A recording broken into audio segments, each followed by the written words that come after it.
मेरे को दहेज के लिए 9 साल हो गई, मुझे घर से बेघर कर रखा है मेरे ससुराल वालों ने। मुझे भी दहेज के लिए पीटा जाता था। जब मांग पूरी नहीं हुई तो छोड़ दिया गया। फर्क बस इतना है कि मैं जिंदा हूँ और निक्की अब इस दुनिया में नहीं है। ये शब्द है मीनाक्षी के, जो निक्की की भाभी हैं। आंखों में आंसू, गला रौंदा हुआ और शब्दों में वो दर्द जिसे सुनकर किसी का भी दिल कांप जाए। मीनाक्षी का आरोप है कि निक्की और कंचन भी उसके साथ मारपीट करते थे। उनका कहना है कि उनके पति रोहित ने ना तो उन्हें तलाक दिया और ना ही उन्हें अपने साथ रखा। इस मामले में हर रोज नए चौंकाने वाले खुलासे हो रहे हैं। मीनाक्षी भाटी, जो ग्रेटर नोएडा के पल्ला गांव में रहने वाली थी, उनकी शादी 2016 में मृतक निक्की के भाई रोहित से हुई थी। मीनाक्षी के पिता ने उनकी शादी में अपनी क्षमता के मुताबिक सब कुछ दिया, लेकिन ससुराल वाले कभी संतुष्ट नहीं हुए। मीनाक्षी का कहना है, दहेज में जो गाड़ी दी गई थी उसे कुछ दिनों में ही बेच दिया गया और ऊपर से ताने भी मारे गए, इससे एक्सीडेंट होता है। मीनाक्षी ने एक न्यूज चैनल को दिए इंटरव्यू में बताया कि निक्की और कंचन ने शादी से पहले भी उन्हें घर से निकाल दिया था। हालांकि पंचायत के बाद मीनाक्षी को वहां रहने दिया गया।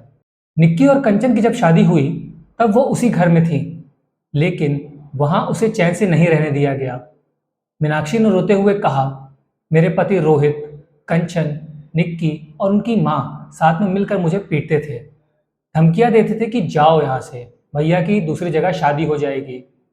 2020 में उन्होंने दहेज प्रताड़ना का केस भी दर्ज कराया, लेकिन पारिवारिक समझौते के कारण उसे वापस लेना पड़ा। इसके बाद भी प्रताड़ना का सिलसिला नहीं थमा। निक्की की हत्या के बाद मीनाक्षी ने कहा, उस इंसान को इंसाफ कैसे मिलेगा जिसने किसी की बेटी के साथ ऐसा किया। मैं भी किसी की बेटी थी, मेरे पिता ने मुझे देखकर रोते थे।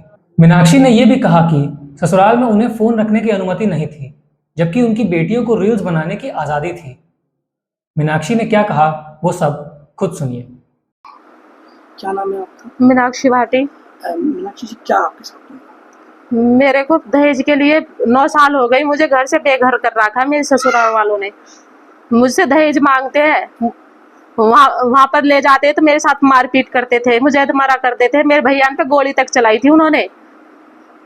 आज अपनी बेटी को कैसे आज मांग रहे हो, जो दूसरी बेटी को न्याय नहीं कर सकते, वो उसी को कैसे मांग रहे हो? हाँ जी, क्या कहेंगे? मैं सिर्फ यही कहना चाहूंगी कि जो बाप अपनी बेटी के लिए इंसाफ मांग रहा है, वो दूसरे की बेटी जो पीहर में छोड़ रखी है, जो घर से बेघर कर रखी है, उसे भी इंसाफ दिला दो। पहले उसके लिए सोचो जो 9 साल से कर रखी है, तेरी तो आज हुई है, उस बेटी के लिए भी सोच लो। मेरे सिर पे बाप नहीं है, भैया है मेरे से छोटे हैं, क्या स्थिति होगी मेरी।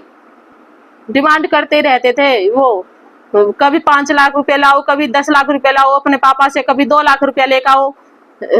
बाप आते तो उनके मुंह भरते रह गए। अब बाप नहीं है तो मुझे हमेशा के लिए छोड़ दिया। जब मुझे लेके तो जाते थे वो 6-6 महीने के लिए, 2-2 साल के लिए छोड़ते थे, तो 6 महीने के लेके पापा के उससे लेके भी जाते थे जब उन्होंने कुछ मिल जावे।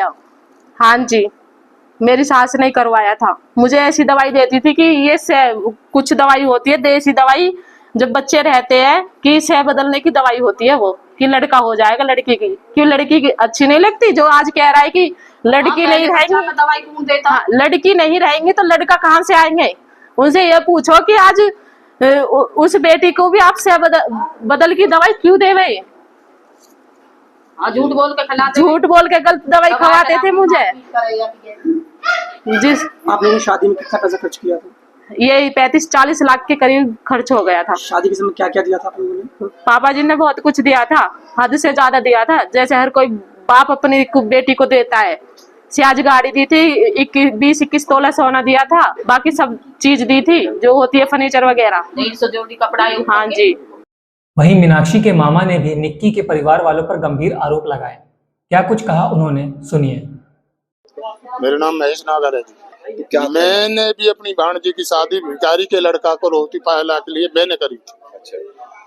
वो दहेज वो करते थे मांग बार बार, और घर पे बैठी है आज भी हमारी बेटी दहेज के ऊपर छोड़ दी उन्होंने, मारपीट करी, गोली चलाई हम पे। जो लड़की के भाई हैं दीपक भाटी और दाड़ू भाटी, उन पे गोली चलाई। पंचायत में उन्होंने वो करा, और आज हमारी बेटी घर पे बैठी है, दहेज मांगते हैं ना, हमारी लड़की ले जा रहे, मने कर दी कि यहाँ पे नहीं रहेगी, लड़का के दूसरी लड़की से संबंध है, और जी माँ बाप भी अच्छे नहीं है। उनकी भी व्यवहार अच्छा नहीं है, वो भी मारपीट करते थे। निक्की कंचन भी मारपीट करती थी अपने भाई के साथ में, हमारी बेटी के साथ में। देखो ये तो ये जो है ना दहेज का तो ये चक्कर है नहीं, ये चक्कर दहेज का नहीं है। वो सिरसा वाले लोग बताएंगे, पूरा गांव बताएगा। वो मीडिया या प्रशासन चाहिए तो वहां जाए, वहां पूछे अब भाई क्या चक्कर है, इनका दहेज का चक्कर नहीं है। सिरसा वाले तो मना करते थे इस चीज के लिए, अभी हम सिरसा तो कोई पूरा गांव थोड़ी मना करेगा सिरसा वाला कि भाई कोई ना कोई उनकी एंटी पार्टी भी होगा, वो तो कहेगा भाई इन्होंने मारी है। वो तो सब सामने आ रही है। कंचन नहीं कह रही थी कि जब वो ऊपर आग लगा के नीचे को जीने पे को भाग रही थी, अब बहन तूने क्या कर लिया, वो वीडियो कहाँ, मीडिया या प्रशासन उस वीडियो देखे।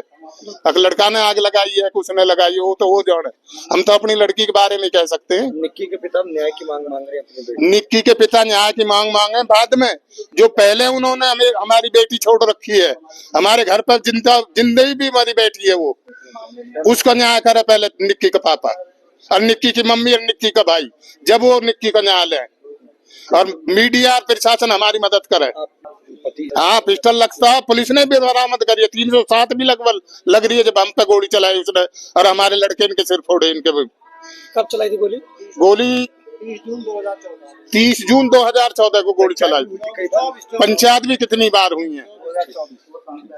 मीनाक्षी और निक्की दोनों ही इस समाज की दहेज जैसी कुप्रथा का शिकार हैं। जैसे मीनाक्षी ने खुद कहा कि कई सालों तक उन्हें मारा पीटा गया और ताने भी मारे गए, और निक्की तो अब इस दुनिया में है ही नहीं।